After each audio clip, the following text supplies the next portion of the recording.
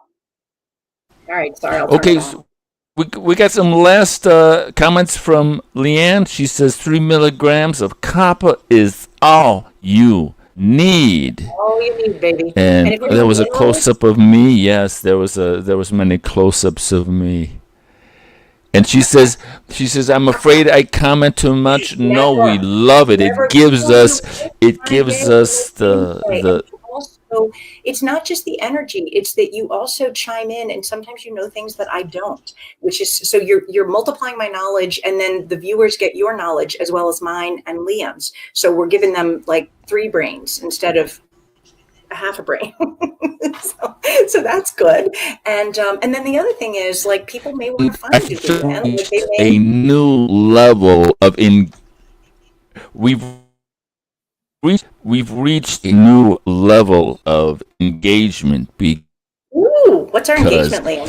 for the first time maybe in podcast history we have a comment which appears as a lyric to what was sung, because Leanne goes like this. She goes, oh no, where is it? She goes like this. She goes like this. Oh, baby, when I see your face, mellow as the month of May. Oh, darling. Okay, so Leanne's going to sing, and I have Psychology Today magazine because I was advertising with them, and they mail you the thingy if you do. And they had a post, or I guess it's an article if it's a magazine, but it was why songs get stuck in your head. And I have not read it yet, but on my Substacks, where I just like to mess around and have fun while I'm, conveying information, I talked about the ridiculousness of overdiagnosis, where the DSM at one point was up to like 400 and some diagnoses. And I said, well, I got one. I got Mopsy's malady, which is when if somebody says something to me at my house, like they say, "Good morning, Susan," then I have to sing whatever good morning song pops in my head, like "Good morning, good morning." And then that song's in my head until they say, like, "Mom, can you pass me the coffee?" And then I'm going to sing like "The best part of waking up is Folgers." It's insane. And they get so irritated. And I'm like, I can't help it. It's in my head. It's your fault. It's Folgers in your cup. Or, you can do Squeeze. You can do Black Coffee in bed. Well, right? That's the coffee song. That's how it is. And then God forbid, my husband starts talking about we need bird seed in the bird feeder. Yeah. And then I go to bird. What else? There's never an end. Never. And so my poor family has to listen to it all day long. And that's what I wrote, is that Mopsy's malady is harder on the family members of the patient than it is on the patient. And then the other diagnosis that I came up with recently is that my daughter has BPD, but it's not bipolar disorder, nor is it borderline. She has bridal paralysis disorder, and that's when you are engaged, and everybody goes to the mom of the bride periodically, like every 3-4 months. "Susan, any progress with the wedding?" I go, "No, we're still in BPD. We still got bridal paralysis mode going." Because, in fairness to the bride, we're having a little issue with the venue. Like, once we get that pinned down, then I think that will maybe cure her of her BPD. But all right, you got to do something to keep yourself entertained, right, Lemish? I've actually been told I can really sing, have done Janis Joplin a And cappella. so Leanne says, I have been told I can be singing at the stop with acapella. Leanne, are you going to sing for us a cappella? Like, I will sing a little something a cappella, if you will, with your crown on. But you got to have your crown. That's kind of like part of the Okay, I'm going to sing I'm going to sing a Janis Joplin song, and then we'll close out. See if I'm sure Leanne will know this one. It goes like this. Okay. Oh, You gotta sing at your Lord, house. won't you buy me a Mercedes Benz? My friends all drive Porsches. I must make amends. Work hard all my lifetime. No help from my friend. So, oh Lord, won't you buy me a Mercedes Benz? All right, everybody. All right, Leanne. Thank you so much. All right. And so we'll see everybody next time. So you're bringing your crown, you're reading your keys at home, Bring your crown. you're bringing your singing voice, and you're doing next time. All right. That's right. Okay. Thanks, everybody. We'll see you next time. Bye. Au revoir. Bye-bye.